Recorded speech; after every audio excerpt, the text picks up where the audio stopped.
presents School is Now in Session. Welcome to Homeschooled Podcast. Homeschooled. The Homeschooled Podcast. Why? Because he was homeschooled. It's time to document the journey.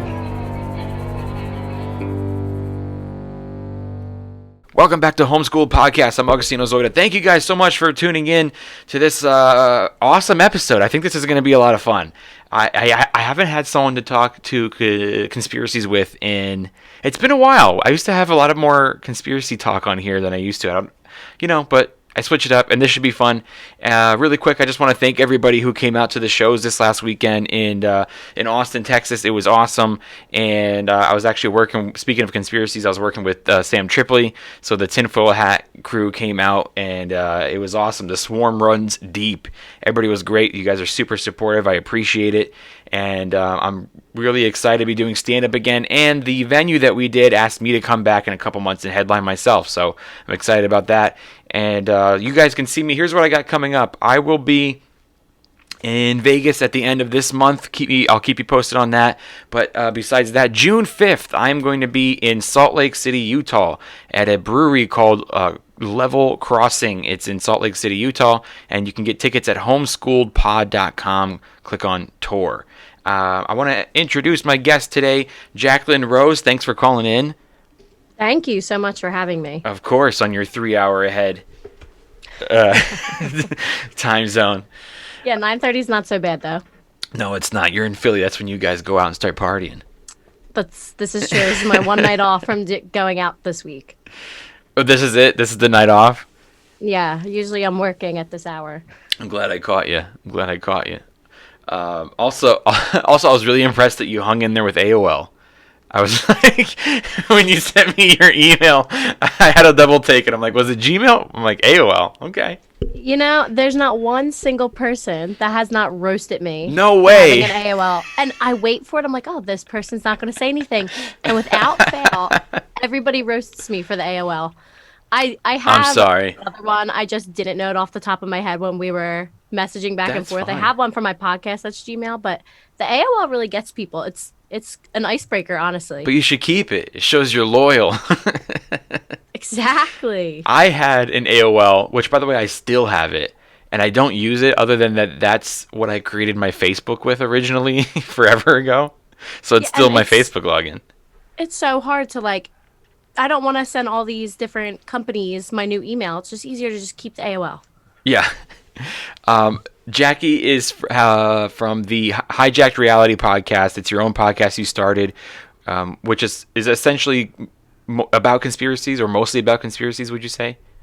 Yeah, it's like 80% conspiracies. I'll get into other things like spiritual stuff, astrology, but for the most part, conspiracies. I love it. I love how, a lot of these podcasts that I listen to, that we technically have to call them conspiracy theory podcasts, because that's kind of how people will find you that are into the stuff that you're talking about. But really, it's like, this is not a conspiracy theory. This is a lot of people that just knew a lot of information that they're sharing that are facts. They did a lot more research on it than people that debunk things. I love when people go, that got debunked. It was like, by the people that did the thing in the first place. Right, half the people that come on do so much research or write books about these topics, and then you have to categorize it as a conspiracy theory, when in reality it's somebody that wrote a book on 10 years of research on a topic that nobody else has done research on. Exactly. A lot of times, for example, I'll listen to Tinfoil Hat a lot, and I'm just like, this is a history podcast. Exactly. Or depending on what they're talking about, or this is a science podcast. This is stuff that they don't teach kids in school, and no one really knows it. I mean, fact check it. It's true. Yeah. Awesome. So you're having fun? You're having fun doing the podcast? Fun wouldn't be the word. No.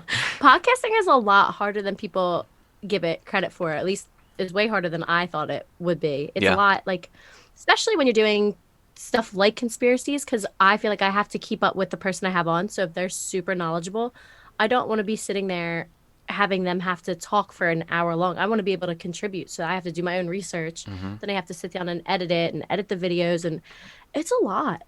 Yeah, I know it is. I used to tell Sammy Tripps all the time, be like, dude, I'm so impressed of how much podcasts you do, and every one you're gonna have to research the topic. And he would say, like, to be honest with you, I don't spend too much time researching because like he likes being surprised on what the knowledge they drop on him, like on the moment. That's fair. I also feel like he's done it for so long that a lot of Yeah. the information from his bleeds one episode into the other. Yes. So he's so entrenched in it that at a certain point, he can pretty much talk to anybody about anything, whereas Yeah. I can't yet. When did you start to like be interested in the topic of conspiracies? I guess. I would say, I mean, conspiracies, I've always been into conspiracies. I actually, I went to an all science school and I was in a writing 101 class and we had to pick like a controversial topic to write 15 papers on throughout the semester. And everybody else picked medical topics. And I had a teacher come up to me and he's like, I can just tell that you're not that into science like that. If you want to pick a topic that's not science, not medical, and have it be like a controversy, like pick it and write your paper on it. So I picked the JFK assassination. And that's when I was like, really like, all right, I actually enjoy not even just listening to conspiracies, but like researching them myself. Yeah, it's super interesting. So did you write about JFK, and did they give you any shit at all? Like the stuff you gave us wasn't necessarily history, but conspiracies that you found. My professor loved it. I mean, to this day, my professor follows me on Twitter. Like, we're actually really good friends. Like, he's so cool. And I'll always shout him out for, like, getting me into it. Because no matter what I wrote about, even if it was, like, I would, like, warn up front, like, in the paper, like, this is what I found in my research. And he was like, no, as long as the writing is on par and the information is interesting, like, I'm just looking for a technique. I like it. I like it a lot. Is that what would you say it was at the time? Was that like your favorite one, the JFK? Yeah, I would say. You know, before you really get deep into conspiracies, you just know about the famous ones. So Yeah, like 9/11, Yeah. JFK. But 9/11 is like, especially being in Philly, it was too close to home. Like people are biased one way or the other on it. Like some people, you can't talk about that being a conspiracy or like an inside job. They will Right. absolutely shut down. one of my favorite ones out of the famous ones was that we didn't land on the moon. That's like one of my favorite ones. I actually did. That's kind of how Sam and I met, which was weird. Life is so funny, like how you meet people and then we kind of grow together and then do work together. You know, that's how I've never had an agent in my life. I've constantly like been able to make a living as a stand-up comedian based off of like keep going, keep meeting people, someone asks me to do something, I go yes. And just like I made a comment on the moon landing thing and somebody was like, why don't you do Tripoli's podcast? Like someone tagged him in it. And I was like, okay. And then he was like, yeah, you should. Just come on. And like we kind of already knew each other anyway because we're both in the stand-up comedy world and we have similar friends. But yeah, that's how we met. And I did a moon landing episode, which I think is like Tinfoil Hat 95. Like it was that long ago. Like it was a while ago. Oh yeah. But yeah, stuff like that. And then another famous one that I never knew about is Chem Trails. But that's one that everybody knew about, right? Yeah. Yeah. I mean, even like normal people when they're making jokes to me will be like, Jackie, well, what are the trails in the sky? Are they chemtrails? I'm like, I don't know. Yeah. Like, I don't know. Like, chemtrails is a weird one for me. There's some that like I just really sit on the fence about. Yeah. I didn't really know so much about the chemtrail ones until I'd say the last 2 years. Like I never really paid attention to that. That was an actual conspiracy theory. And nor was I really a conspiracy theorist when I was younger either. But this is kind of one thing that I wanted to talk to you about because it's just been on my mind and I don't have so many people that I can share it with. This is what I've been noticing a lot lately. I've been noticing a lot more chemtrails now. Like if you look up and you see those skyscrapers, and I see a lot all of a sudden. Like we used to have them all the time, and then past couple of years we didn't really see them that much, and then all of a sudden this year I see them like every other day or every weekend. I live like really close to the Philadelphia airport, so I've just grown up. I thought they were just clouds my whole life until you get older and you're like, okay, they're from airplanes, and then you get into conspiracies. You're like, okay, they're chemtrails possibly, and being right near the airport, my whole sky is littered with them at all times. Wow. That's insane. And I mean, who knows what we're breathing in from it? I'll tell you what. This is what I want to talk about. I'll tell you what I think about it and what I think it is. Okay, so do you remember when Trump was like, we're pulling out of the Paris climate contract or whatever? Okay. I feel like since we pulled out of that, we haven't seen them that much. Interesting. And then as soon as Biden got in the office, if you can say that he's even in there, I mean, as soon as he got into the office, I started to, and they actually put the wheels in motion again towards the Paris climate thing. And all of a sudden I started to see him again. And then if you remember, right when that happened is when almost every city had a crazy weather thing. The weird weather as soon as the office changed was, I picked up on that. I even had like normal people like making jokes about that. Like, oh, Biden like didn't know how to use the weather machine. Exactly, like, yeah. How to be taught how to like make snowstorms up in the north instead of down in Texas. Yeah, Texas had that crazy blizzard. I think Colorado did too. Something else. Oh, my friends that live in a certain part of Washington that rarely gets snow got like snowed out, crazy blizzards, and it was all around the same time. We in California had really weird, like cold for us, you know, like oddly cold for us. Like some parts of California, again, Southern California got snow, unheard of, like unheard of. Hail. And that whole time that all of the southern states were getting snow, up in Philly it was like 70 degrees. Like right, it was like it switched. Should not have been 70. Yeah, exactly. So my whole thing is that I think that when what they're spraying in the air is manipulating weather, and I also think that once they put the Paris climate thing back in motion, it was like a long time that we didn't do it. And then all of a sudden they did it again all at once and continued it. And it really made, I mean, I don't know anything about weather. I'm not a scientist. This is my theory that I think that all of a sudden it really affected all these different areas.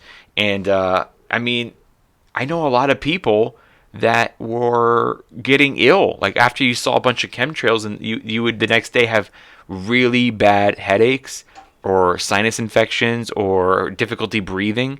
And I was talking with my cousin, who I don't want to call her a conspiracy theorist, but like she definitely is kind of up on the same stuff that I am. And I told her that, and she was saying that like she always gets crazy headaches or sick, and she read somewhere that what they actually will tell you now that we're about to spray some stuff because everybody kind of knows about chemtrails. So they'll say like we're gonna spray, and here's what we're spraying, and you're not gonna see this in the news, but it actually said you may have a problem like breathing on these days. And they'll put it on the Apple. If you look on Apple Weather and go all the way down, it'll say dangerous air quality on certain unhealthy days. Air quality for sensitive types or something like that. Absolutely. Yep. And then I feel like they pushed it the most when like COVID numbers were high. You can sit there and go like, oh my god, I had COVID and now I can't really breathe the same. And it's like, well, they're spraying a lot of shit in the air though, and you don't know what it is. And I think it's crazy that you look up and you'll see like a heart, you know what I mean? Or something like that. This is like the perfect thing to make people not question what you're doing, is to always hide it behind something cute or nice. And do you know how much money it costs to send one of those planes up there? It's like, that fuel is like $800 a gallon. Like, someone's not paying that much money to say like thank you to our healthcare workers in the sky. Like they're just not. No. You know. And also, you can convince people that the government and everybody else controls everything. Like it's very, very plausible to assume that they're controlling the weather or the chemicals that are being sprayed in the air, or being able to give certain cancer numbers by putting out like certain chemicals and carcinogenics in the air so that we breathe them in for so many years. Like they obviously need some type of population control, and it's the perfect way to do it. Yeah, absolutely. And I saw, it's funny, it's like the next day, my same cousin sent me this link to this YouTube. No, excuse me, it was an Instagram clip. I'll try to find it. Maybe I can send it to you. It was all these pilots that were elderly gentlemen that had been pilots their whole lives, or some of them Air Force pilots, some of them scientists and weathermen and stuff. And they they got together and were kind of trying to stop this spraying from happening. And they're like, we're flying and we see it all the time. And we're like, that is really unhealthy. And they try to tell you it's this from fuel or something. And they're like, guys, it is not from fuel. They're specifically spraying chemicals. And they're like, we know what it looks like. Then the scientist got up there and was like, since they started spraying this stuff from this year to this year, like exactly what you were saying, like cancer has gone up this much % in those areas. It would be so, I mean, it's the perfect cover up. I mean, exactly. They need, and the pharmaceutical industrial complex like feeds off of it. I wouldn't be surprised if they're the ones throwing the planes up there, paying for the fuel to be able to put carcinogenics and things like that in motion for us 10 years down the line to need drugs from them. Yeah. Yeah, exactly. And I mean, why change the weather though? Like, why manipulate the weather to make it too hot in some areas, to make it too cold in some areas, so you can blame it on global warming and push your narratives and get the electric cars in motion, and then they can buy into the stocks of Tesla right before Tesla's about to be announced as the #1 car. I mean, it's feel just like all a game. There's so many like whenever they do something that's evil and fucked up, there's so many benefits for them. Like when everybody had their theory on COVID and why, or the vaccine. Like everybody's got their theory on it, but it's like it's not one. It's like so many benefits for them, you know? Oh, so many. Power, money. Mm-hmm. They get to kill people. All of it. Yeah. Well, since we're on subject, there's something that I want to point out, but really quick, I want to take a second to let everybody know that this episode is brought to you by Masterclass. If you haven't heard of Masterclass, where you living, yo? Because Masterclass, every time you open up YouTube, there's an ad for Masterclass, and you guys, it's awesome. It's really important, and I think it's a great product. They're my longest running sponsors of my show because I just love telling people about it. I want to be able to stand behind my sponsor and not just try to sell people stuff. You guys, I think it's awesome because it allows you to learn something you're interested in or better yourself at your passion or your career and take a class in something that you've always wanted to, and it's not expensive and it's on your schedule. The hardest thing about getting into something that you're into is there's got to be a good schedule. It's like, oh, I can't take that class I can't take the acting class or writing class because I got work. It's like you can do that at your house, and these are like great classes taught by some people that are the most famous for what they do. Like, you know, Martin Scorsese teaches a filmmaking class. It's all on there. Comedy class. If you want to learn to play a musician, an instrument. If you want to learn how to cook, acting classes, writing, screenplay writing. It's all on there, and it's completely at your schedule and your budget. So normally it's $90 a course, but if you click the link in the description, you can sign up for the entire year for the cost of 2 courses. So if you're going to take a couple courses anyway, it's a no-brainer. Get the whole year, and you have access to every single course on their website. And it's a good idea to split it with like a friend or a roommate or something, you know, go halvesies on it. Maybe they want to learn about cooking and music, and you want to learn about writing and acting. That's what I would do if I were you. So it's a masterclass. Click the link in the description, and you can also go to homeschoolpod.com, click on sponsors, and click the masterclass banner. All right, back to the show. So kind of sort of on that topic is the vaccine, right? I don't know where you stand on it. Do you plan on getting it? Funny enough, I do not plan on getting it, but before COVID, I went to school to be a pharmaceutical business. I was a pharmaceutical sales rep, got laid off, and starting next week, I will be running the vaccination clinics in Philadelphia. Oh, man. I personally don't plan on getting the vaccine. I'm stuck between the conspiracy world and my real life world. So how'd you get that? The company I work for is running some of the clinics, and there's like 4 or 5 in Philadelphia, and it's like a specialty pharmacy, so they'll be the ones administering the vaccine themselves, and I'll be part of the scheduling and dosing and all of that for the patients. And it just is very ironic that I was stuck in this position. Yeah. So you're just sitting there like, I wouldn't get this, are you? But I'll schedule you. I'm just going to have to keep my mouth shut. But honestly, I don't know if I'm going to have to get it to work the job. I don't intend on getting it. I don't want it. Right. I haven't had that discussion, so Is it a I don't conflict of know. interest? I mean, with your, like, if somebody goes and listens to your podcast, could they get you fired? I don't think so. I hope not. I hope not too. I mean, could you go, basically somebody calls to make an appointment and you're just like, have you thought twice about this? Like, that might get you in trouble. Are you sure you know. want to I do mean, this?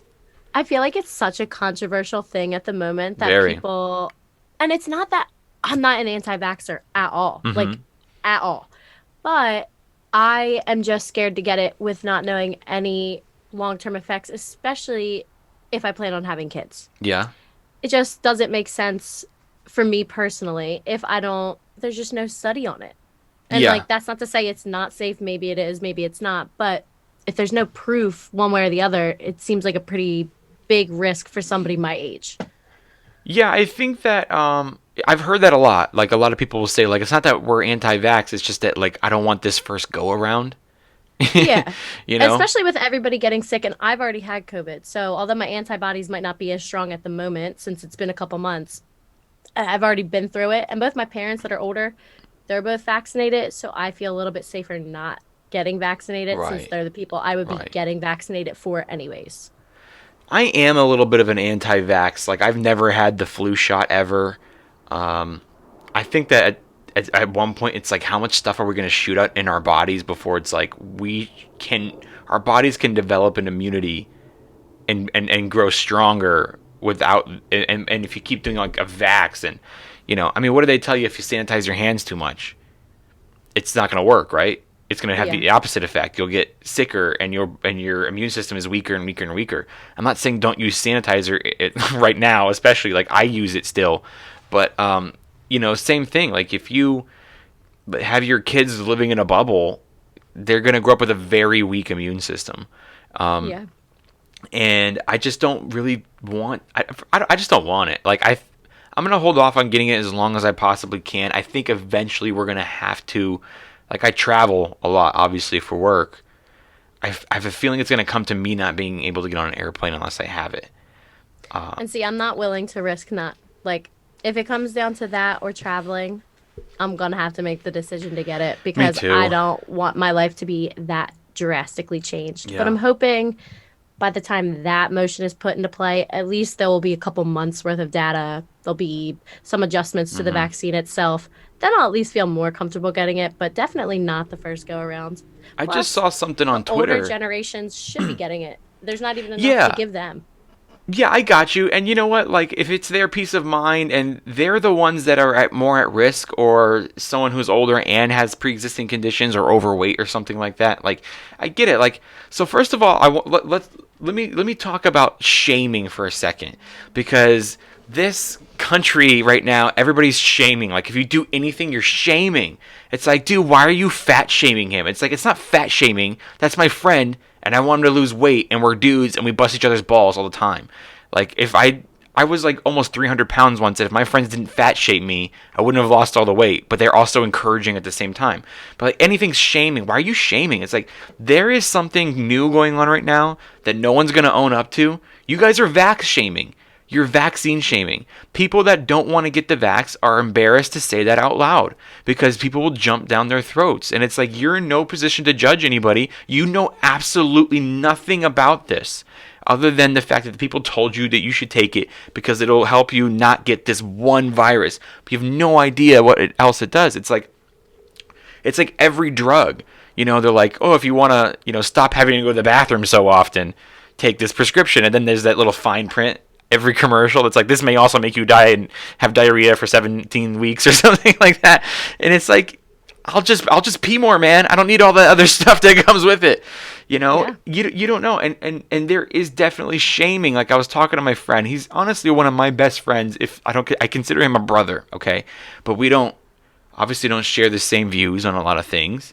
And he's like, you gonna get the vax? And I was like, no. And he's like, why not? I'm like, dude, like, I just don't want to. I don't know what's in that.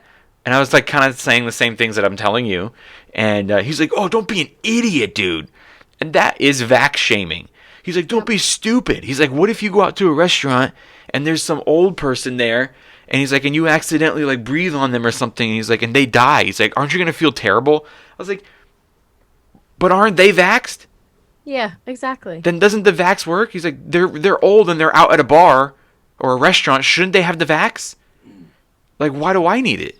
I'm a young, healthy 33-year-old dude. I don't need to get this thing injected in me.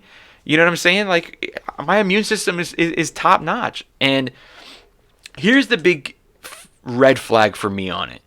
Okay? It's free. That's the red flag. We're talking about pharmaceutical companies, which is the most corrupt business in the history of time. And there's literally cures for cancer. There's cures for AIDS. Okay, some people might say that's a conspiracy theory. All right, so then let me back it up. There's treatment and medication for cancer. And it isn't free. Someone could be dying, and if they don't have a good insurance policy, or, you know, they can't get the treatment that they need without spending tens of thousands of dollars. Why isn't it free for them? But this vaccine is free. I've actually never thought about that. So why would the pharmaceutical company, who's so greedy, they won't let cancer patients get their prescriptions for free? Or people with AIDS, you know what I mean, get their, or any kind of disease you can think of. High blood pressure, diabetes, everybody has to take a medication that you don't give them for free. So this vaccine is free? Aren't you guys trying to rip people off constantly? Aren't you known for being a corrupt industry? Why do you want us to have this so bad? It's just, why are you guys pushing it so hard? It's a little shady. It's a little shady. It's interesting. And good to go back to the shaming. It's funny how it's like a new thing, because before nobody asked you if you were getting the flu vaccine. Yeah. Nobody cared who got vaccinated or not. That wasn't a normal question. And if you said, no, I'm not getting the flu vaccine, nobody cared. So like now all of a sudden that you're like getting asked flat out, like, do you have your vaccine? Are you getting it? It's like, first off, that's nobody's business. Yeah.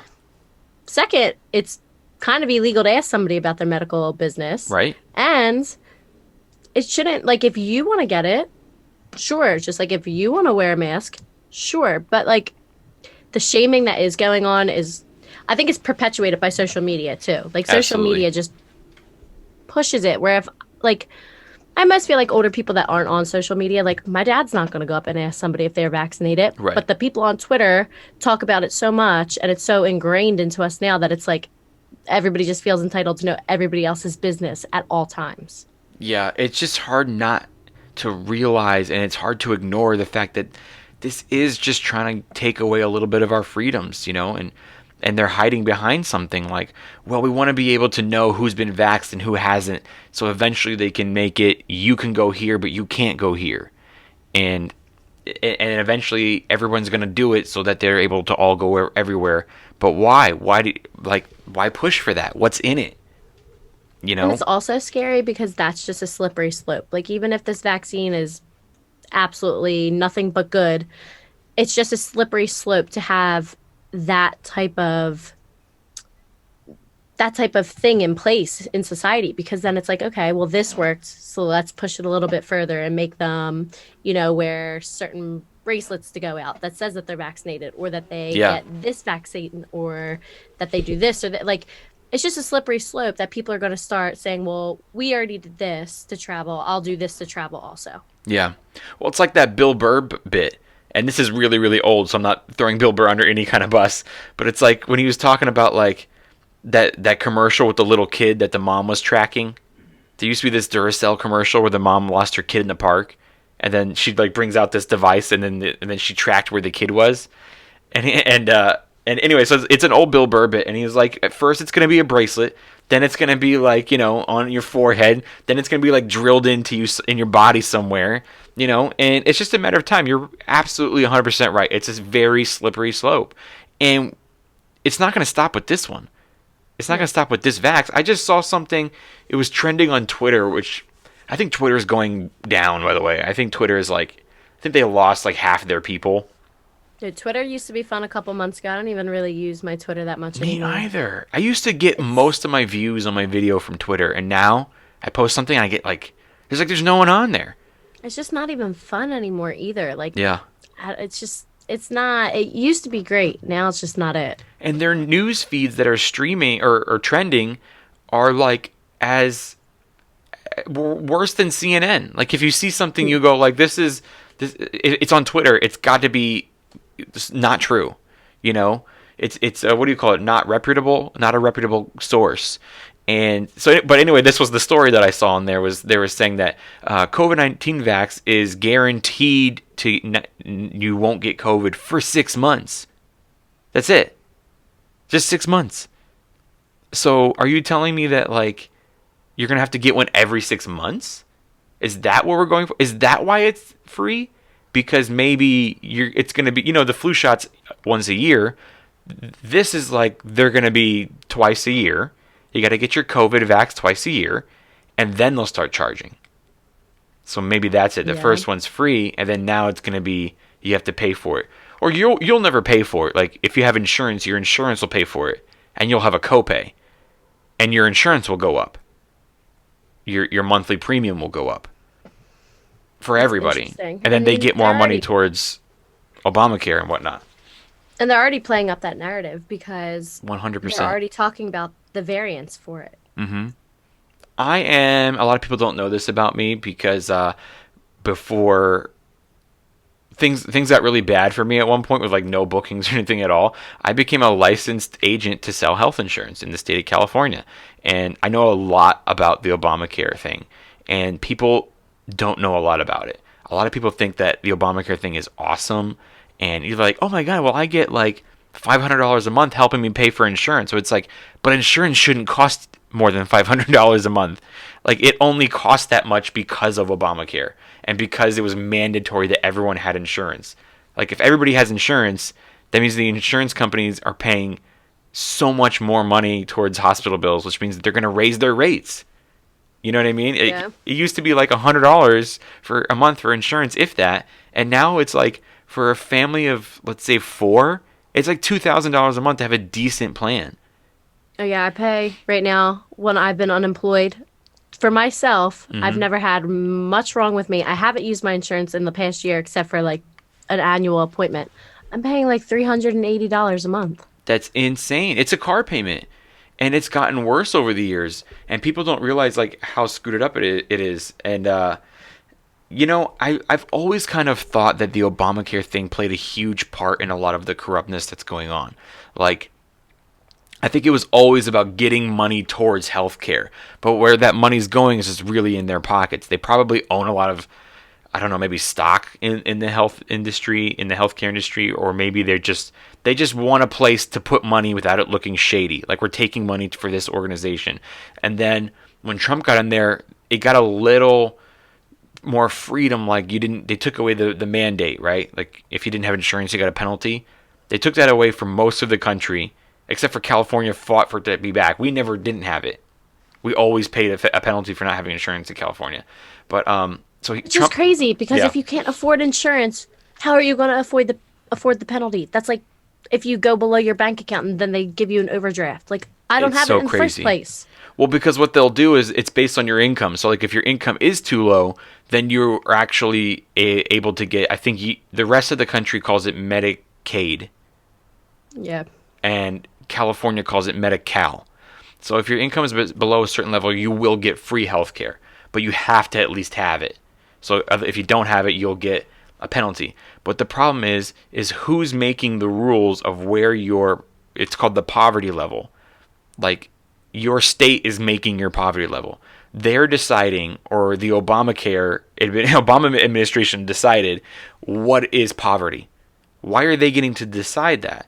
So you're telling me that if I make $20,000 a year, which is not a lot of money, but just so you know, if you are over $18,000, right around $18,000, you're not eligible for Medi-Cal or Medicaid.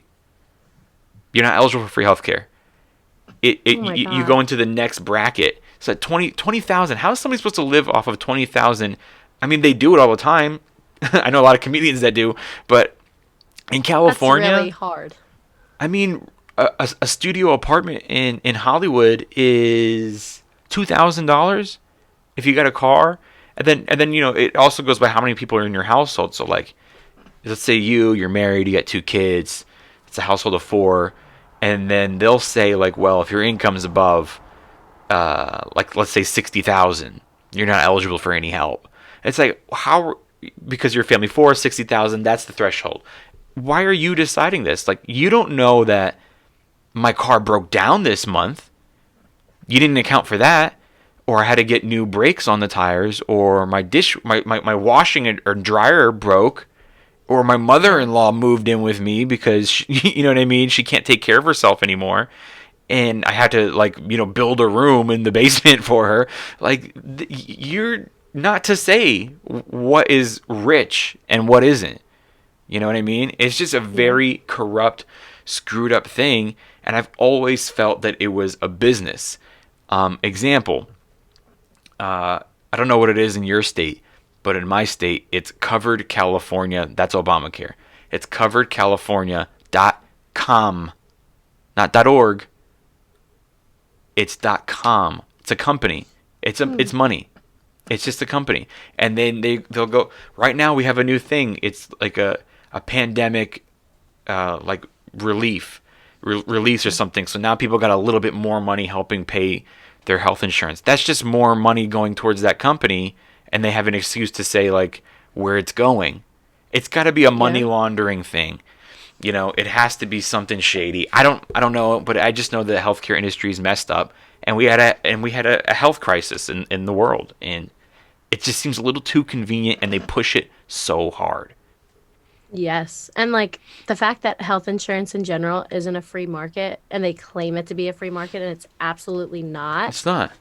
And nobody speaks up about it. They never change it. That mind blows me. Like, it's not a free market at all. There's no companies really competing with each other because they set the prices at a certain point. Yeah. And like you said, they cap it based on your, you know, if you're above or below poverty, and then they don't account for, I mean, poverty level in California being the same in Philadelphia or out in the suburbs of Wyoming is not really fair. Like, $18,000 goes a lot farther in Wyoming than it does in California. Right, it does. I'm not sure what the poverty level is in state to state. I don't think it may not be the same. It may not be the same. I think it is up to each state. I think it's up to each state. But yeah, it's just, you know, it's so screwed up. It's totally screwed up, and I don't get it, you know. And people think that, you know, well, it was great, everybody got insurance, you know, Obamacare was great, and it's like, yeah, you know, but everybody getting insurance means it's just going to get more expensive. You know, it doesn't mean that you know, everybody got healthcare. It's like, yeah, but everybody got healthcare, which means that it got more expensive for everyone to have it.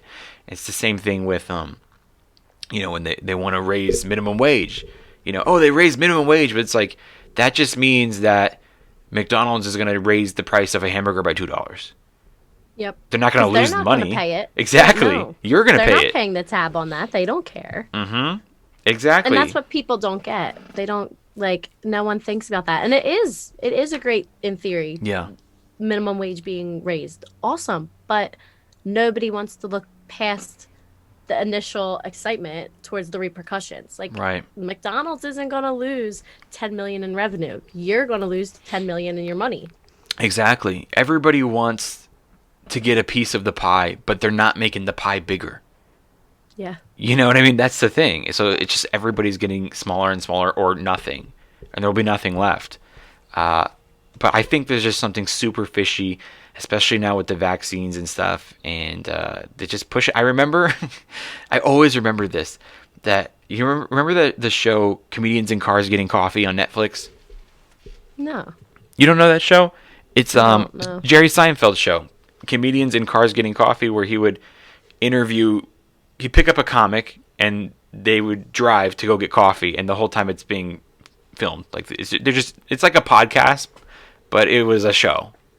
And before Netflix bought it, the first 2 seasons were on some, I forget the network that no one ever heard of. It was kind of lower budget.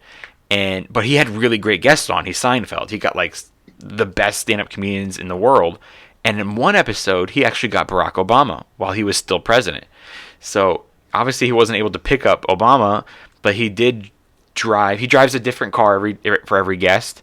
And so he took I forget what it was, but he took a nice car over to the White House and met up with Barack Obama, and they had coffee in the White House, and he interviewed him there. And it was at the time when Obamacare was first launched, and it wasn't officially out yet, just people knew of it. And I remember Seinfeld was asking him about it, and he was like really pushing it. Make sure you all go to, Obamacare.com or CoverCalifornia.com or look up your states. And he was like constantly pushing it. It's like, why? I always remember thinking to myself, like, why are you pushing it so hard, dude? Like, it just seems like you're doing an ad. Yeah. Like if Seinfeld had me on his show, I'd be like, watch my podcast. You know what I mean? I wouldn't be like, go sign up for this thing where you're going to get free money. Yeah, no. And that's another thing. The country that constantly charges you so much for everything, raising taxes and all that stuff, it's like, why would they want to give you help? It's just something shady behind it. And that's how I feel about the vaccine. Why is it free?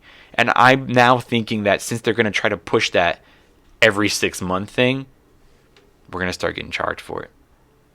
I mean, that definitely makes sense. I didn't hear about that, but it also makes sense because they're already telling you straight up, like, you can get the vaccine, but you can still get COVID. This is just going to lessen your chances, seriousness of the illness. Right. But it's not going to stop you from getting it, which is also another reason if you're on the fence and you're like, oh, I want there to be more research. Well, it's like, well, I could get COVID whether I get the vaccine or not. Exactly. So instead of taking this risk when it seems like there's way more risk than reward to it for me personally, then I'm going to hold off because either way, I could still get COVID. Yeah. And what are we talking about here? We're talking about it lessens your risk of getting it. Okay, by how much? From 50% to 80%? Okay, I guess that's good. But then what's the comparison of once you get it, how bad is it? Where's that comparison? It's like, okay, if I don't get it, 50-50 shot, I'll get COVID. But I have it. What's the percentage that I'm going to die? Or, I had it. You said you had it. I had it too. When did you have it, by the way? Because I literally got it 2 weeks after I came back from Philly. So maybe I gave it to you or you gave it to me. I got it. Oh my God. Actually, I got it. When were you guys in Philly? November. Early November. I remember I got it in October. I tested negative 3 times while I lost my sense of smell. I lost my sense of taste. Me too. Test it 3 separate times. They all came back negative. But maybe I've never in my life lost my sense of... I mean, I was like depressed over losing my taste. I was like online at like 4 a.m. reading articles of people that never got their taste back. I'm like, oh my God, this is going to be me. Yeah.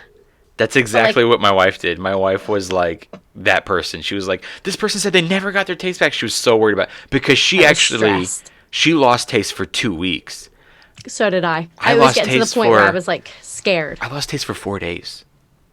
Oh no. I lost like 15 pounds. Like I was like depressed over not being able to taste anything. I was eating chicken. I was just picking up the whole bagel. It's like, there's no point. This is like not even fun. But I tested negative 3 times, and I've never in my life lost my sense of taste. So the fact that there's a virus going around that makes you lose your sense of taste. Yeah. I'm assuming I had it, even though there's no proof that I've had it. Right. Unless like there was something that they were spraying in the air to make people have the symptoms that they were saying this is the symptoms of this thing that we're pushing.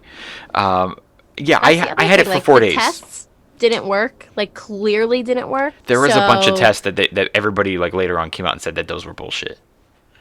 Which is just crazy that we were going off of these test numbers, and this is why our lockdowns kept continuing. Meanwhile, I took 3 tests. All of them were wrong. Yeah. Yeah, it's nuts. I remember exactly when I got mine because I got it on Thanksgiving weekend. And that's about as long as it lasted. And then my wife's lasted 2 weeks. My dad got it the same time as me too, and his also lasted 2 weeks. And he had a fever almost every day of the 2 weeks. And It was a little scary for him because my dad is overweight. He's in his 60s, and he has 1 kidney. And at the time, he was smoking, a cigar every day. But he's quit since because he's super paranoid and scared of COVID. But I mean, for his age and his medical condition, I get it. And you know what's fucked is like because of COVID, he couldn't even get into a doctor.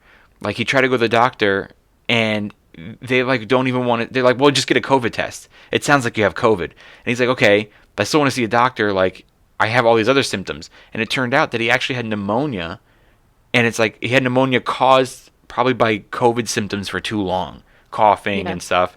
And it's like, but with pneumonia, you can beat it with an antibiotic like really quick. And he tried to get a prescription for an antibiotic, and they go, we won't give it to you unless you get a COVID test that says negative. So he got the COVID test. It said negative. And then he goes, okay, so now what do I do? They're like, well, I'm not going to give you antibiotics because that doesn't cure COVID. And I'm like, what?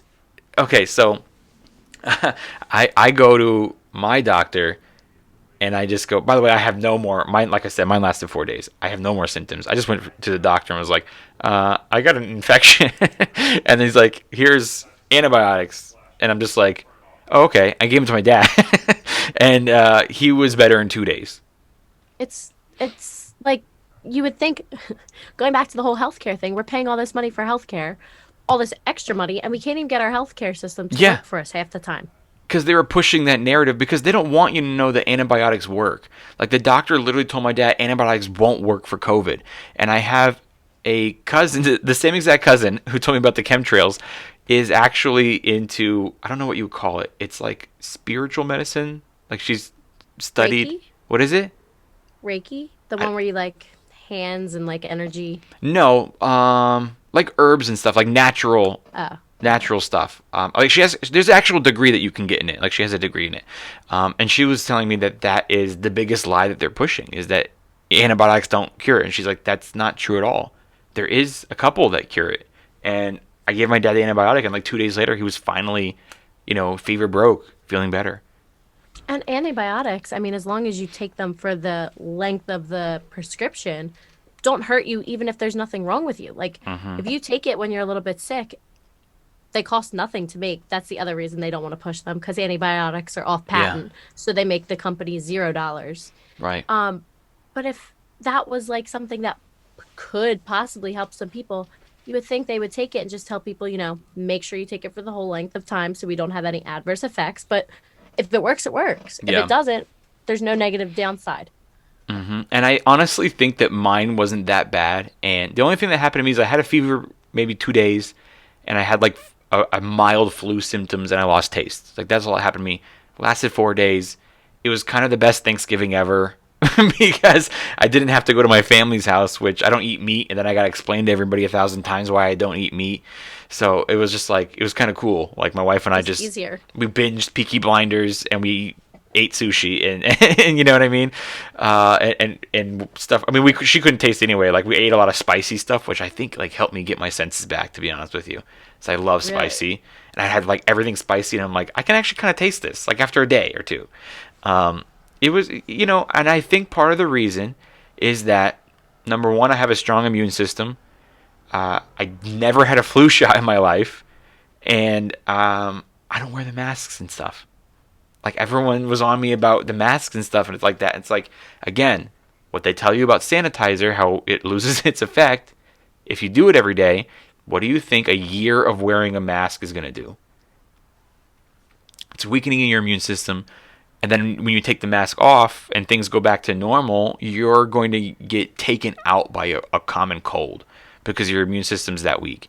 So I wear the mask to go into the grocery store, and I'm the guy that takes it off as soon as I step a foot out the door. Like, I just won't wear them anywhere. And I'm not advising everybody to do that because I don't know what I'm talking about. And there's elderly people out there that probably shouldn't do that. But it's like, I don't do it. And I feel like my immune system's stronger for it. And I'm not a complete idiot either. It's like, I've always been cautious. Like, I can't afford to get sick. I work on the road. I can't lose my voice. I can't book a gig and then cancel it because I got sick. Like, common sense. I've always had sanitizer after shows, so I don't. You're shaking everybody's hand after shows and meeting people. And I would keep it in the green room where you wash your hands right away. I've been practicing not touching my eyes for years. Like, I'm in like the habit of, like, if I have an itch, I like do it with my shirt. You know what I mean? Like, this is just stuff that you pick up. It's common sense. And I honestly don't mind the mask that much right now when I'm traveling, because it kind of gives me an excuse to hide myself from. I'm not afraid of COVID. I don't want to get sick. Yeah. I don't want to get anything. And like, because of the narratives that they're pushing, I could get a cold, and then you're not going to let me go on the airplane to go to my job. That's the annoying thing. And if you cough, so I work in a bar, but I also think that my immune system's been like strengthened just from all the years of touching cash. And I'm Yeah. not like you. I don't not touch my face. I'm touching my hair, I'm touching my face while touching Yeah. cash all day long. You grew up And- in Philly. You're good. Your immune system is. I'm drinking Philly tap water, so I know that my immune system is strong. 'Cause Yeah. There's no telling what's in that. Philly But tap water is the first shot. That's what's in the first shot. that was my vaccine. I've been drinking it since birth. Yeah. The second shot is Jersey tap water. Yeah, the second shot is jumping in the Atlantic Ocean at the Jersey Shore. Or the Hudson. But like you said, like I just feel like my immune system's been strengthened throughout the years, and the masks.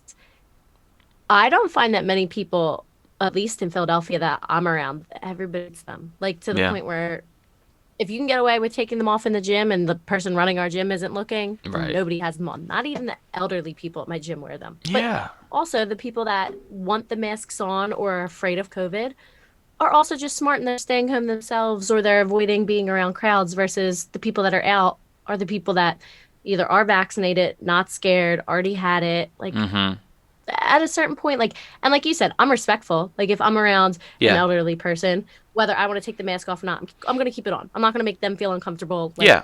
But if I'm around a bunch of young people and everyone's kind of looking at each other, and everyone wants to take it off, I'm not going to keep it on. Yeah. Some Ubers you go in and you put your mask on out of respect for them, and then sometimes I'll get an Uber driver that's like, if you want to, you can take that off. Like they'll let you know that they're fine with it. But out here I've seen Uber drivers that are just like they've put a plexiglass between them and some people are just like, everybody's different. And I mean I literally have a mask. I sell it on my website. I have a mask that says placebo mask, which is basically what it is. It just makes you feel comfortable to go Yes. out and do things. And that's what Sometimes it's just easier. You just want to avoid the conversation or the fight, so you Yeah. just put it on regardless. You're just like, you know what? It's not worth it. there's the no Not mask worth my shaming. energy. No mask shaming we experienced, and now we got the no, if you don't want to get a vax, they're going to shame you, Really quick before we go, what's like a fun conspiracy that you like that's current? Like something, not JFK, but like something, and maybe not even that popular. Maybe it's something that you just thought or are into. Or it could Ooh. just be a fun one. You know what I'm really into? It's not that fun, but being in Philly, you pretty much are either straight public school or you're forced to go into Catholic school. So I'm super into any conspiracies that are about the Catholic Church, just because I had to do 18 years of Catholic school. And that is actually what really truly got me into conspiracies, because being in Catholic school made you realize that everything that they did was a scam and a business, and made you question what you were being indoctrinated into and what you were learning. So anytime I have a guest come on that wants to talk religion or the Vatican or the Pope, that, I love that. Okay. Well, if you want to do a part 2 to this, we can do it on this or we can do it on yours, because I'm Catholic. so we can definitely talk about some of that stuff. I'm down. By the way, I don't know if you know, do you know Lee Sayat? Did you ever listen to Joey Diaz's podcast? Yes. Okay. So Lee Sayat, who is the co-host of the Church of What's Happening Now, is going to start doing stand-up again. And he was a little afraid at first, after pandemic, he moved and everything, and it was lockdown. But he's gonna start doing stand up again. And when I'm doing my brewery shows, or I go back to Austin, which that theater is actually in a tap house, I'm taking Lee with me to open. So, and we're gonna call the shows like a Jew and a Catholic walks into a bar. And we're gonna get shirts made and stuff. So anyway, to everybody listening, That's great. I'm going back to Austin, Texas, the same exact place I just was, the Roma Room. I'm headlining this time. I'm taking Lee Sayat with me, and it is the weekend of the 12th of June 12th. So here's a fun one, really quick for me. One of my fun conspiracies is, you've heard clones a lot and cloning, but more specific. I say this to my friend all the time. He thinks I'm insane. I think a lot of celebrities are not even them anymore. I think a lot of celebrities have been dead for years, and what we see now is a clone of them, a super version of them. And some of the people that I can list off the top of my head really quick, I think Justin Timberlake is not the same kid from NSYNC. If you go back and look at him, it's like, that's not the same dude. I think that, I mean, you could easily say that Biden is one. I think we've all kind of seen those go around. I think the lead singer of Maroon 5, what's his name? Adam Levine? Yeah. Look at him in Maroon 5 and look at him now. It's like a crazy super version of them. Like, he was a cute, rock band, pop band singer when he was young. And now it's like, let's take that. And he's like way better looking. He's way more buff. And you could say the thing about Dwayne "The Rock" Johnson.